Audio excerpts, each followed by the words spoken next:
right now. It's still very windy outside in Sydney, Nova Scotia. And Nova Scotia had about 40 centimeters of snow or more on Monday, February 13th, 2017. Snow is still blowing around today. It's been very windy and snowy conditions. And the blizzard dumped a lot of snow onto the ground in Sydney, Nova Scotia. It was really, really bad in Sydney, Nova Scotia. Look at it. It's really windy. Winds still high in Sydney, Nova Scotia. Even the blizzard is over. It's still remaining blowing snow and chains of flurries and times heavy in Nova Scotia, including Sydney, Nova Scotia, Cape Verde Highlands.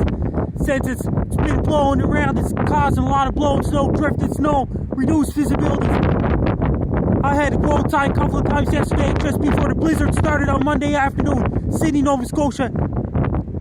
I couldn't go outside on Monday evening because the blizzard was so bad in Sydney, Nova Scotia. Winds was really high, visibility was zero, blizzard conditions in Sydney, Nova Scotia. Wind was really, really bad in Sydney, Nova Scotia.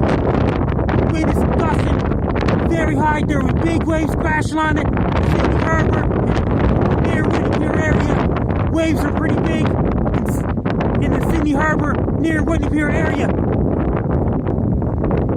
It's been really bad right here in Sydney, Nova Scotia. Snow's blowing around. Causing reduced visibilities, near zero visibility. I'm Frank McDonald.